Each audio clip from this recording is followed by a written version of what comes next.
كياتا قدر الريسة أبي سمتيسة إلى كيسة وهياك داود يالا حاتم وحن اسكوديا الباب سفاردنا قراعه وأن ويديسنو إن أي دد كان سومالي دا لو جوابو أي دد سفارد جوغ أي كجوابان وهياك حاتم ورقدنا يا وحن لو ديبيا مسؤولك وصل في سرية سفارة كينيا oo u soo baxay warqadan loo dhiibo warqadan waxa ku qoran in madaxweynaha Kenya ay ku socotaa waxaana la weydiinayaa loo dhiibaya warqadan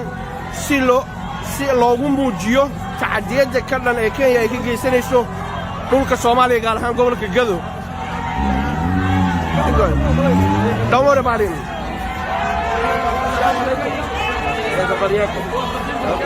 Thank you. All right. Ambassador, is there anything you would like to say? Not really. Why not, officer? Why not, Ambassador? There's the children dead. There's the children dying. You don't have anything to say about that? Safiirka Kenya ayaa soo baxay waxa uu yiri ka hadli maayo markaan weydiiyay maxaad uga jawaabaysaa carruurta yararka ee ciidamada Kenya ay ku laayeen jubbooyinka sida wararku ay sheegayaan waxa uu yiri wax aan ka jawaabaya ma jirto dabadana degdeg ayuu wuxuu u galay gudaha aadan ayaa warqada u dhiibay aadan warqada maxaa ku qornaa warqada waxa ku qornaa bismillaahir rahmaanir rahiim tacadiyadii 2011 laga bilaabo up to last week wixii dhacay dadkii la laayay liiskoodii oo ilaa 150 qof kor u dhaafay oo u badan dumar iyo carruur iyo dhaawac ayaa ku qornaa hantidii burburtay wixii gumaad ahaa oo halka ka dhacay ayaa ku qornaa sidaa bay warqadu ahayd waxaana ku socotay madaxweynaha dalka Kenya Uhuru Kenyatta وهاجاك سفير قوات جديد إنه هذلو وما هي محل كل هذا إنه هذلو جديد. سفير قوات جواب وما هيو باب كان يدعم يدك وين هيو واحد قص بينه وعرين صام ومقطع المقطع واحد جواب وهلي كرا ويراتي ما يجتو سلاس ودردين وامس.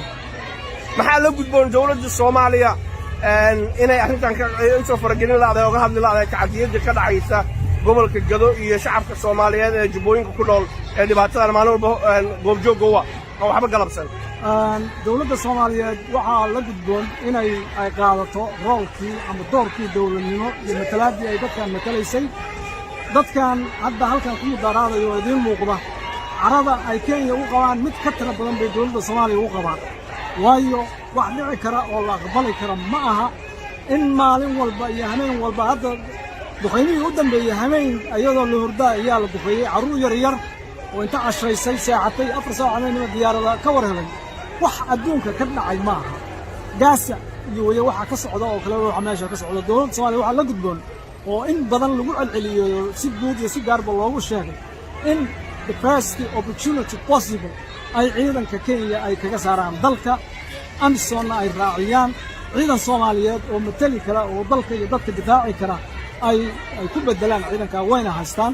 ayagoo la kaashanaya cidda hadda kuwa meesha ku haysa kuwaasba waa ku bixin karaan inay saa yeelaan taaban ka codsanaa dawladda Soomaaliyeed waxaan idin sheegaynaa dadka halkaan taagan Soomaaliya 18 gobol ay ka kooban tahay inay ku dhan yihiin carada Kenya loo qabo laba jibaarkeed baana laga qabo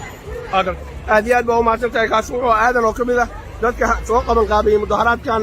haddaan haatanin soo gadaashayda dad aad u fara badan ayaa taagan oo weli aad u caraysan waxa ila jooga oo kale oo mudaharaadkan guldigu ahaa Abuukar Cawaale Qaadiid wariye ah activist ah asagii Kenya iyo Uhuru Kenyatta taariikh dheer ay ka dhaxayso waa ninkii qaadka Soomaaliya qaadka in laga joojiyo Ingiriiska sababay ee keligii u istaagay hameenii maalin ordayay isla mar ahaantaana riyadiisii ka dhabeeyay waa Cabdi Xaafid marka hore waxaan ku faraxsanahay runtii inay boqolaalkaas qof ay dareenkooda muujiyeen maanta halkan waxaan u nimid waxa kaliya aan awoodno diyaaradaha garaacaya carruurta iyo hooyooyinka Soomaaliyeed waxay noola muuqataa annagu dad faas madaxa lagala dhacayo dhiig ka socdo imaanshahayaga halkan maanta wuxuu ka mid yahay warkadaaya inaan dhahno aad baan ugu faraxsanahay jaaliyadda aad baan ugu mahadcelinaynaa shacabka Soomaaliyeedna meelaha joogtaanba waxaan leenahay hal la taageero midnimo haddii aan la helinna mid keenba gooni baa loo dilayaa waxa gada loo leynayaa gada gooniya maaha waa Soomaali la laayo weeye aan sidaas u fahanno aad baan kaaga mahadcelinayaa shucuurta dadka markaad la kulantay sidee bay ahayd aad iyo aad waa u jeedaa heesii bay qaadayaan Uhuru Kenyatta maxkamadda hal la geeyay leeyihiin runtii maanta dadkan halkan ka muuqda waxaa ku diirsan doona dadka reegada inay arkaan dad Soomaaliyeed oo garab istaagan oo walaalahooda oo ka gubanaya dibka loo geystay dadkaasay waxay u tahay hiil baan maanta halkaa u joognaa maanta caawa waan seexan karaa because waxaan ogahay qalbigayga inaan at least sameeyey intii aan awooday aad iyo aad baa u mahadsantahay Abuukar Xawaano waa mahadsantahay dadkan Soomaaliyeed ayaa aad iyo aad uga dhiidhinaya dhibaatadan shucuurtooda aad bay u kacsan tahay carruur yaryar ah oo aad iyo aad dhaawacyo uga muuqdaan iyo kuwo meyd ah sawirradooda ayay wataan oo markiiba dadka soo jiidanaya dadka gawaarida halkaan maraysa ee dadka ajnabiga ayaa istaagaya oo eegaya oo la yaaban dhibaatada intaa leeg dadka geystay iyo waxa ay dadkaana ka cabanayaan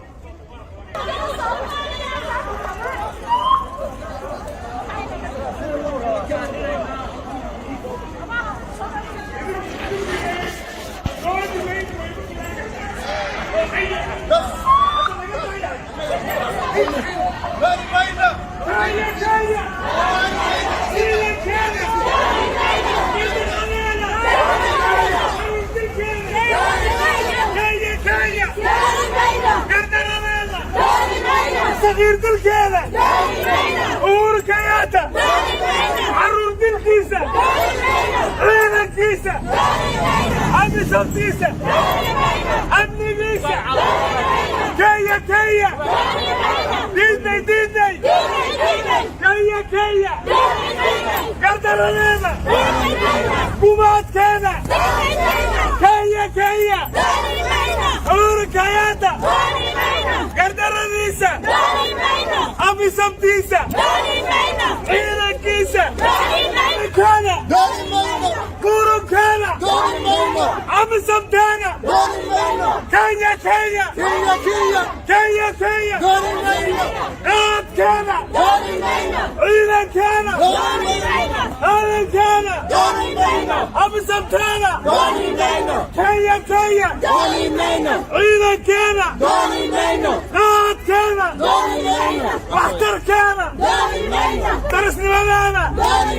muuqaaladan ayay Soomaalidu ay halkan ay ku soo bandhigtay ay doonaysaa cadaalad ku dalbanayaan ayna ku cambaaraynayaan madaxweyne Kenya Uhuru Kenyatta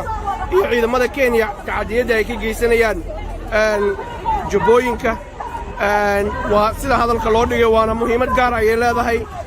dadkan dareenkooda muujinaya in la baahiyo oo dunidu ay ogaato walaal soo dhawow maxaa halkan maanta u timid hooyo Soomaaliyeed waxaan u nimid dhibaatada Kenya ay ku hayso dalkeena oo ay ku baabi'inayso carruurteena oo ay rabto dhulkeena inay ku qaadato oo ay rabto badeena inay ku qaadato ayaan ka soo gubannay oo ka soo gurguranay mana joojinayno mudaharaadka ilaa Kenya ay dhulkeena ka baxdo ma joojinayno maalin walba halkaasaan taagnaanayna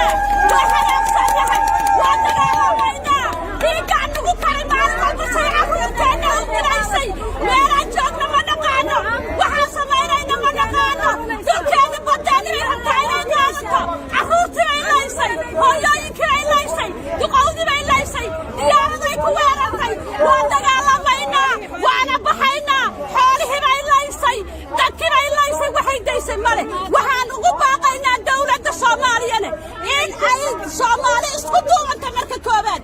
ninka raas xasayn ilaa raas gambaani ninka qayrkii loo xiiro wadna soo qoyso hadday islaayihiin gobolka Gado iyo Jubbooyinka basay Kenya ku eg tahay Soomaaliya Itoobiya Kenya kala qaadan rabto waa kala jeclo nalama kala jeclo Soomaaliya ay kaca Soomaaliya ismuujiya Soomaaliya dalkeena u kaca calankooda halkaasuu ka taagan yahay calankeeda dhulku yaala Soomaaliya ay kaca Soomaaliya gacmaha midnimo Soomaaliya midnimo kaasaan leeyahay ummadda Soomaaliyeed ugu baaqaya You were on the streets, you saw what's going on. I've seen, How do you feel about this? I think, first of all, your protest is very calm and very controlled, and I think you should be congratulated on that for what is an exceptionally bitter and appalling act which you're protesting against. I think you do your country justice by the way you've conducted yourselves today in a very peaceful way against such tyranny of these troops which are coming into your country and committing genocide. on innocent people. I think it's unnecessary and is against everything that human race should stand for. The world is a hard enough place as it is, with all these epidemics, and why no one has actually come to your aid to help you and support you is beyond belief. I do wish you well. I'm sure you'll be victorious. Thank you very much for your kind words and your supporting words. It means a lot. Absolutely. waxaa halkan ila jooga hooyo Soomaaliyeed oo ayadu doonaysa inay fartiin toos u dirto dawladda Soomaaliya. Soo dhawow. waxaan rabnaa dawladda Soomaaliya waxaan ka codsanaynaa please urgent waxaan uga codsanaynaa dawladda Soomaaliya inay maxaa ku yiraahdaa relationka Kenya aan la soo celinin ilaa Kenya ay ka baxdo Soomaaliya. sababtoo ah Kenya inay amisan ku qaadato malaayiin oo lacag ah oo caruurtooda ku fiirgarayso annagana caruurteena disho isaabtee حق معهن يا وإحنا قبتنا معهن وعروض سوماليين قبتنا معهن وعلى عدد الصوماليين مقعوا بقرن حتى أي كي يقعدوا ودقاله هذا أي وما فرنت أودري سكول سوماليا فرنت أودري وحيد هاي إني relation كي على سو normalize لقى إجميل لسو إلمين إلا يكيا ميسك الله فكستو لوجو قصبة إني وضع الصومالي كبحان they have to وإني وضع الصومالي كبحان Somali بالك they cannot be clever enough clever نقول من نقوم كذا إنه Somali إنه لقط فوق العقو ديار بخت براءة نحافظ ده billions of dollars نقبل الكبرية he cannot do that هذه هذا وما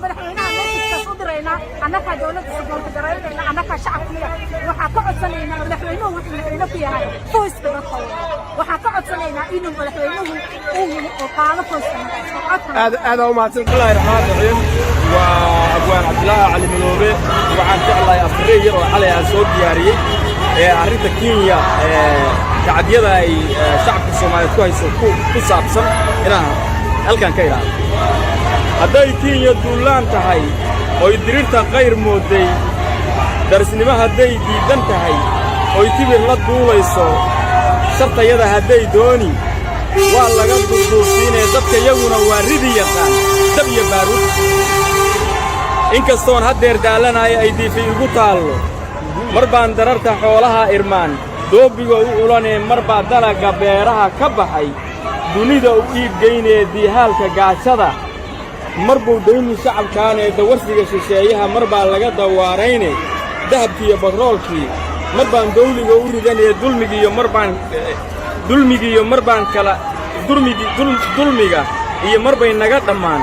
dhiig la daadiya ee mar baa dunida meeshaan ka xigo nuur ka daaliciye kuwii duubka weynaa mar bay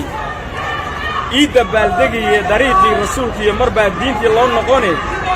mar buu di'i irkii gaaxsaraa iyo dirirkii cawleede daqarrada nagaariye mar baan nabarka daaweynaya Soomaalida isdiidani mar bay noqon ul iyo diirkeeda degmadayda oo idin mar baan daris walaalaynay dandaarsigiinaan mar baan shalay laga dambaysiinay libaaxiidu koobaba markuu geela didiyaaye difaacii dhulkeeniya mar baan xooggii soo dumine daacad iyo mar baan kala ogaan dayn midkii qabaye mar bay ii durbaan tumi kuwii ii darnaan jiray dabinkii la ii dhigo mar baa layga soo degiyay inkastoon hadeer daalanahay oo diifay ugu taalo Soomaalida dirkeedaan aqaan waana duul culus ee dumar iyo rag baan leenahiyo diracye xeel dheere badayada ninkii doonayo dhimasho soo doono ilaa ma darwiishkiyo guray laymadayna abide duul horaanna eedoo ku lumay damaca beentaaye badayada hadda daba ka naaxday rag baa joogay dunidaan ee dariiqii bannaan baa waddada lagu dalaaqaayee lama doonto geeduhu halkay wadax ku daadsaanee war hooyaan dadkaygii la gubay iyo dacar la noolaynin war hooyaan dalkaygii la dhacay iyo dirir la noolaynin war hooyaan hankiinaan dardaran dariska aafaynin war hooyaan dagaal iyo colaad shacabka loo doorin waanadu ninkay deeqdo waa lagu dabiibaayee qalbi dadan haddaad leedihiin diida hadalkayga dabadeed waxaad taransataan iyo duugga aan aragno dumarkii iyo carruuraha la dilay iyo dumarka ooyaaya daraad bay bashiir gowraceen bashiirkay daraad gowraceen diinka muu qabine waxaa loogu dawgalay baddiyo dahabka hoos yaal